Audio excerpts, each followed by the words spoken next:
때는 2006년 7월 23일 서울의 방배 경찰서야. 전화 한 통이 걸려왔어. 여보세요? 경찰서죠? 여기 집안에 시신이 있어요. 강력팀이 출동했지. 시신이 어디 있다는 거죠? 집 주인이 가리킨 곳은 주방 옆에 있는 다용도실 한쪽 구석에 있는 냉동고야. 냉동고를 딱 열어보니까 아이스크림이 오래되면은 그 아이스크림 주변에 얼음 알갱이가 이렇게 막 있듯이 그렇게 딱 이렇게 시체 두가 돼 있더라고. 네 번째 칸에 한 명, 다섯 번째 칸에 또 한 명. 둘 다 비닐봉지에 쌓여 있는데 그중 한 아이 몸에는 수건이 감겨 있어. 곧바로 수사가 시작됐어. 최초 신고자는 집 주인, 프랑스인이야. 이름은 장 루이 크루조. 같이 사는 식구가 총 4명이거든. 크루조 씨 본인, 그리고 아내, 아들 둘, 11살, 10살. 시신 발견 당시에는 이 크루조 씨 혼자 있었어. 왜냐? 온 가족이 프랑스로 여름 휴가를 떠났는데 갑자기 회사에 중요한 회의가 있어서 크루조 씨만 먼저 귀국을 한 거야.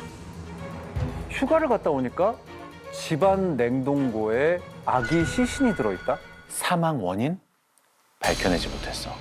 사망한 시점 역시 미상이야. 언제 어떻게 살해됐는지를 지금 모르는 거잖아. 형사들은 얼마나 막막하겠어. 그래도 어떻게? 범인 잡아야지. 아기들의 시신을 자세히 살펴보는데 뭐야? 뭔가 좀 이상해. 탯줄이 그대로 달려 있었거든. 근데 탯줄의 절단면이 울퉁불퉁 거칠어. 뭐 이빨로 끊었거나 아니면 뭐 이렇게 날카로운 게 아닌 거로 이렇게 조잡하게 끊어낸 느낌이 딱 있더라고. 이 절단면이 거칠다는 건 병원에서 태어난 건 일단 아니라는 뜻이지. 병원이 아니면 어딜까? 집? 바로 그 순간 천영사의 눈에 딱 들어온 게 있어. 이 집 욕실에 걸려 있는 수건이야. 두 아기 중에 한 아기가 수건에 쌓여 있다고 하지 않으셨어요? 그렇지. 똑같은가 보다. 똑같은 브랜드야.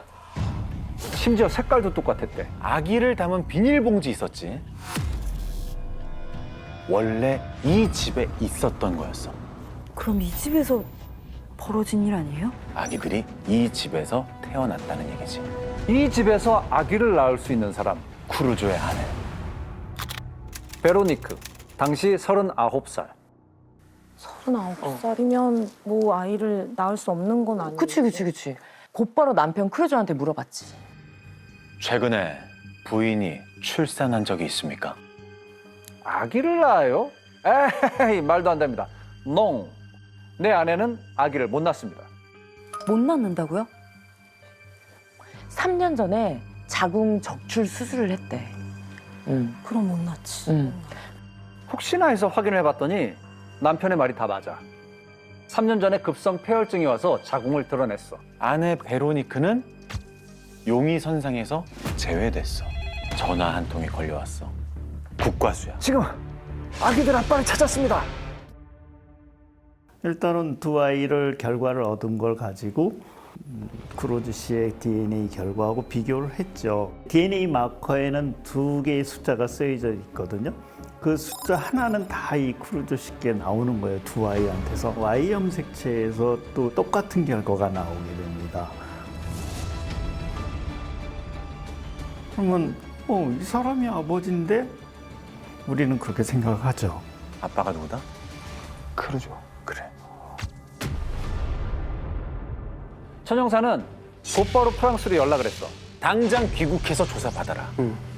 그랬더니 크루조가 뭐라는 줄 알아? 명예훼손에 대해 법적 대응하겠다. 나는 결단코 아빠가 아니다. 한국에서 한 이 검사 결과를 도저히 못 믿겠다는 거야.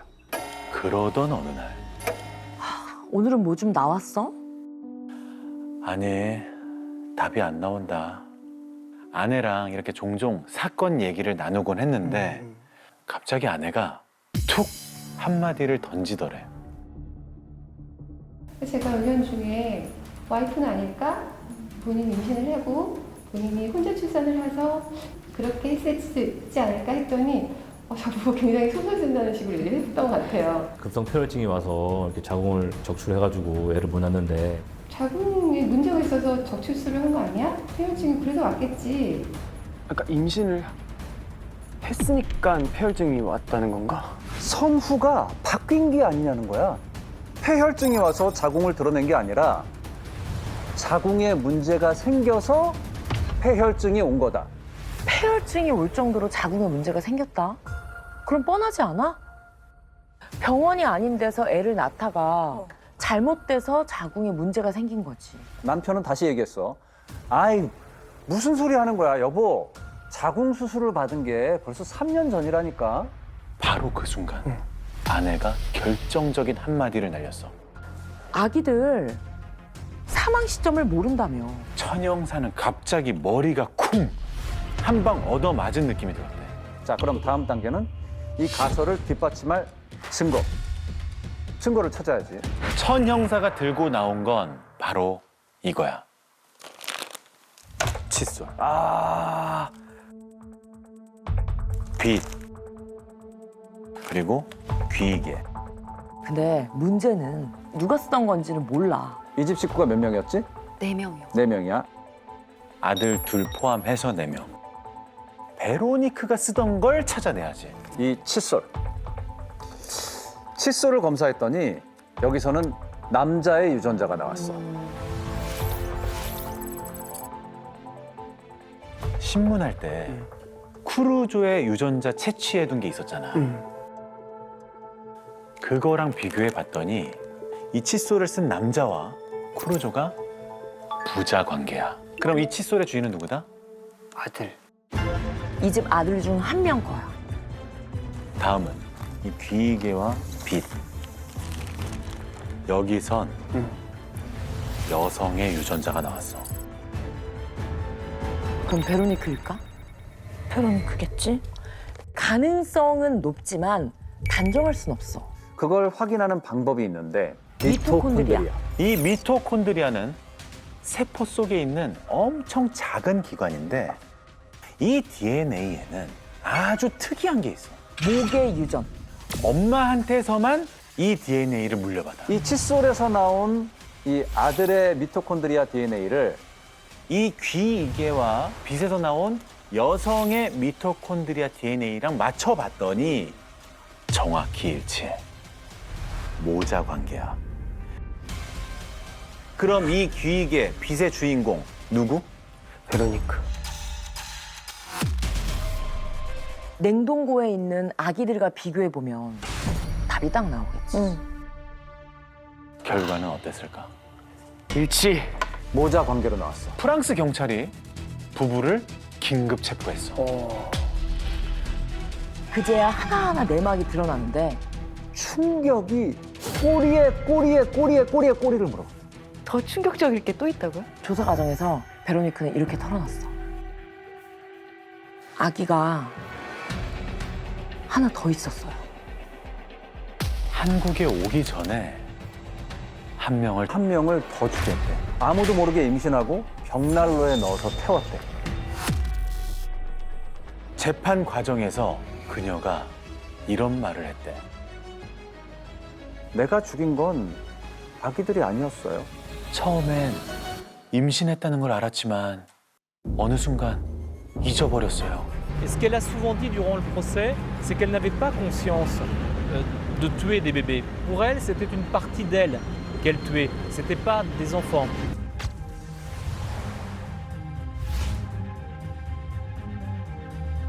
그래서 프랑스 경찰은 정신 감정을 의뢰했어. 심리 검사를 하고 상담을 한 끝에 이런 진단이 나왔대. 임신 거부증을 앓고 있는 것으로 보인다. 임신을 했는데 안 했다고 믿는 거야.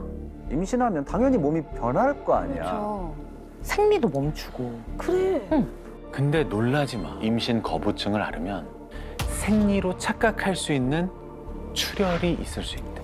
우리가 아는 임산부는 이런 모습이지. 배가 이렇게 앞으로 나오고 척추도 여기가 이렇게 휘어져. 자, 그런데 임신 거부증은 어떠냐? 오, 훨씬 안 나오네. 웅크리고 있는데 그러네. 모양이 좀 다르네. 위로 좀 길게. 그치. 자궁이 위아래로 이렇게 길어져.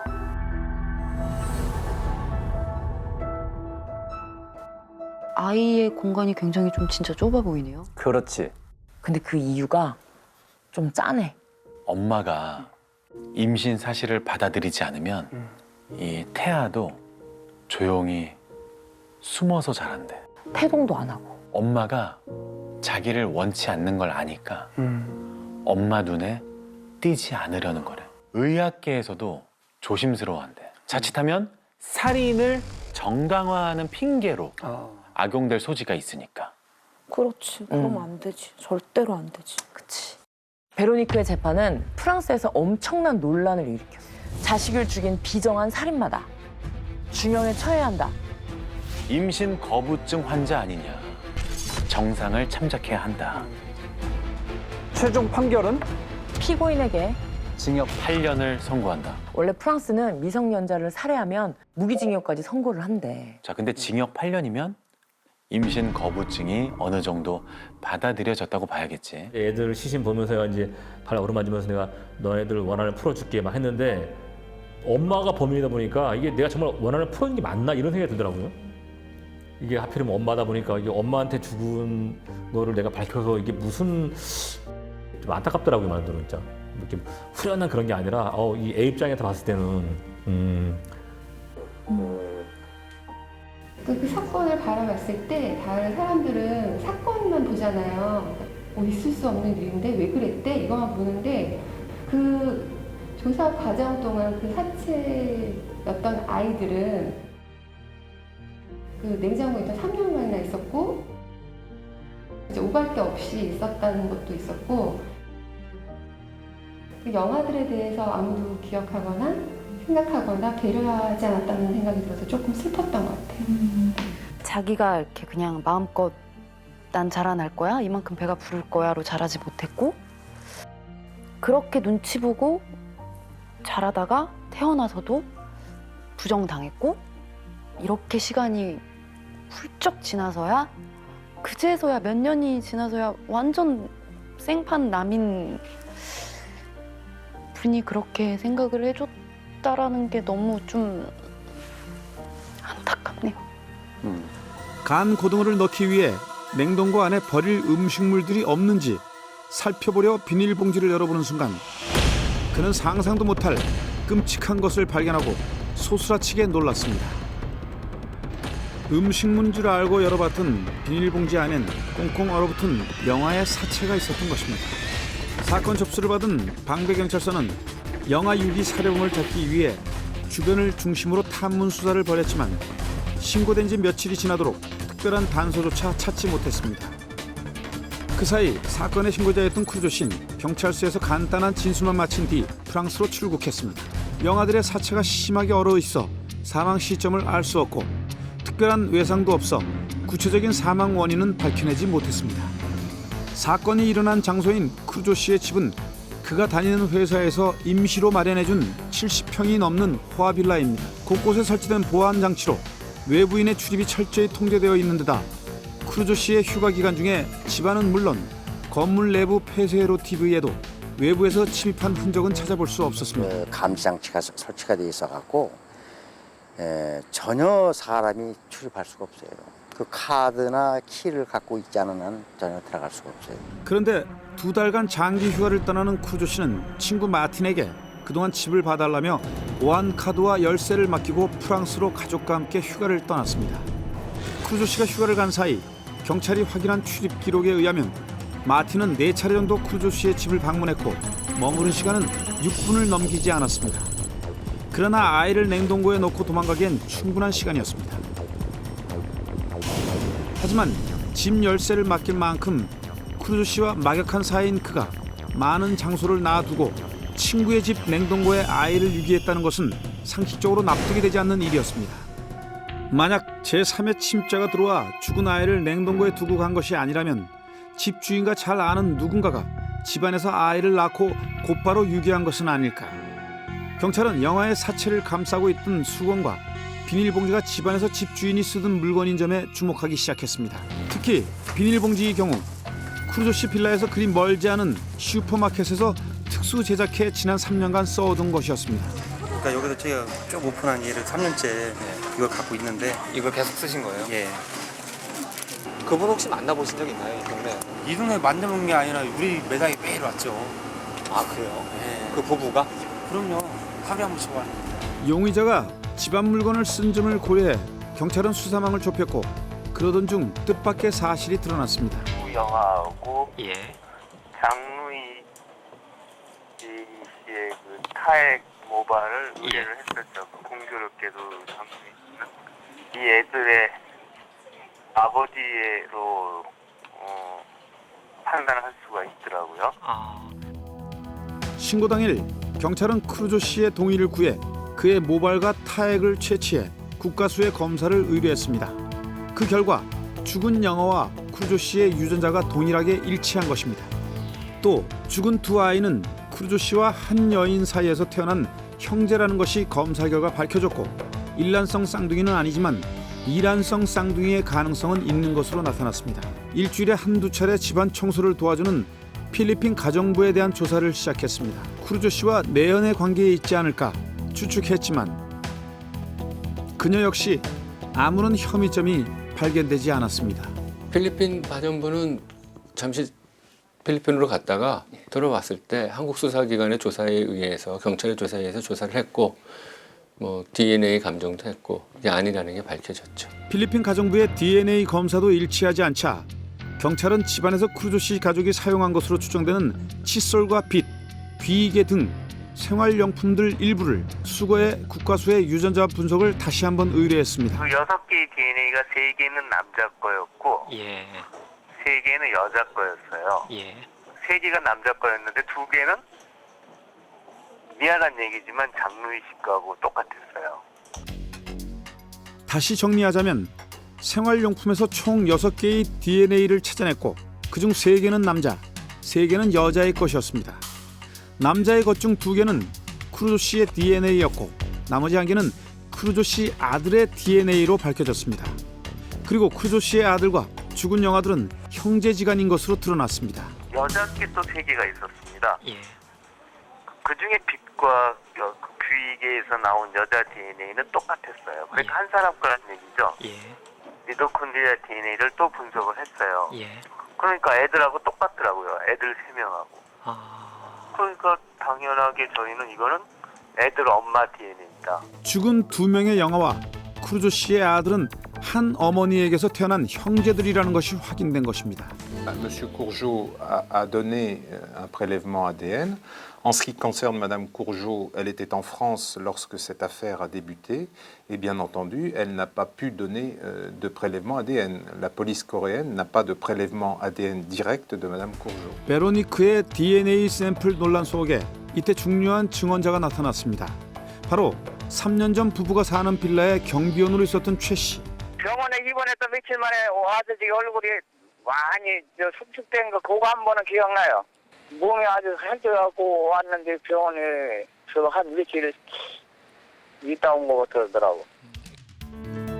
경찰 조사에 따르면 지난 2003년 겨울 그녀는 자궁 적출 수술을 받았고 그 수술로 인해 더 이상 어린아이를 가질 수 없게 되었습니다.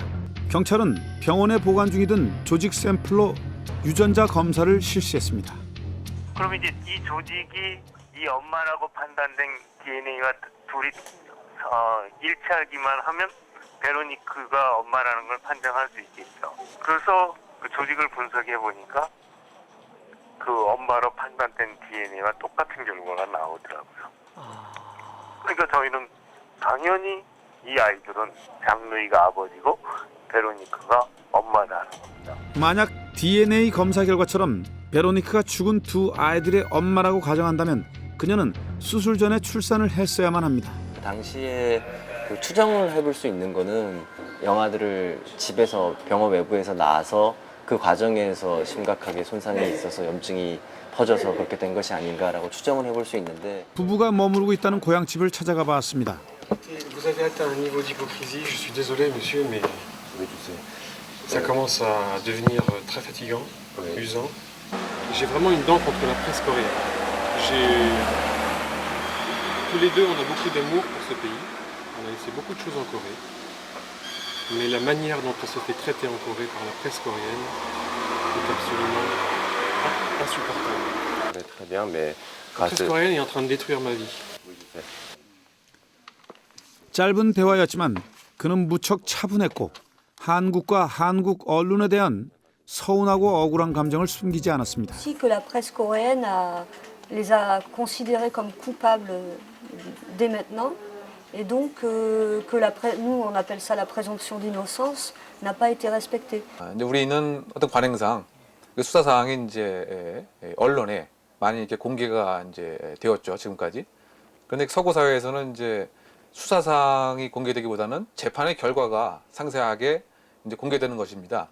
결국 이와 같은 이제 범문화적인 차이 때문에 그 프랑스 측에서 상당히 그 우리 수사 전반에 걸쳐서 이제 불신을 하고 있는 거죠. 심지어 그 DNA 결과까지 포함해서 말이죠. Le bon déroulement de l'enquête en Corée est très perturbé par un lynchage médiatique dont nous sommes la cible. C'est aussi pour ces raisons que nous avons pris la décision de ne pas retourner en Corée et de nous mettre à la disposition de la justice française pour toutes les analyses qui s'imposent. 프랑스는 자국민 보호법과 속인주의를 우선시하는 데다 두 부부도 출국해버린 상황이어서 대한민국이 사법 주권을 주장하기란 쉽지 않아 보입니다. 크루조 씨는 신고 후 3일 뒤 출국했습니다. 사건의 중요한 참고인이었지만 경찰은 출국하는 그를 막지 못했습니다. 한국 수사당국은 참고인 신분이었던 크루조 씨의 DNA 검사 결과가 출국 전에 나왔더라면 그의 출국을 막을 수 있었지만 결정적 증거가 없는 상태에서 참고인을 출국 정지시킬 수 있는 것은 불가능하다고 말합니다. 크루조 씨가 출국하기로 한 당일 국과수에선 경찰에게 유전자 분석 결과를 통보했다고 하고 경찰은 받은 적이 없다고 주장합니다. 우리 수사기관이 서로에게 책임을 미루고 있는 사이 진실을 밝힐 수 있는 유일한 참고인은 그렇게 눈앞에서 사라져버리고 말았습니다. 외국인이 관련된 범죄의 경우에는 증거 확보가 굉장히 중요한데 그 외국인이 참고인의 지위라고 하더라도 바로 출국을 해버리면 범죄는 난항에 봉착하게 되는 것이죠. 전문가들은 현 출국 금지 규정에 문제점이 있다고 지적합니다. 세부 규칙을 살펴보면 다른 점을 발견할 수 있습니다. 내국인에 대한 출국 금지는 범죄 혐의로 수사를 받는 자로 참고인이 포함되는 반면 외국인에 대한 출국 정지는 적어도 3년 이상의 징역, 금고에 해당되고 입건된 자로 규정되어 있습니다. 그 검사가 나오지 않더라도 만약에 그 규정 자체가 우리 내국인의 출국 금지와 거의 유사했더라면 혹은 같았더라면 충분히 출국을 정지시킬 수 있었다고 보이죠. 그리고 이런 발생하지 않았으리라 보이고요.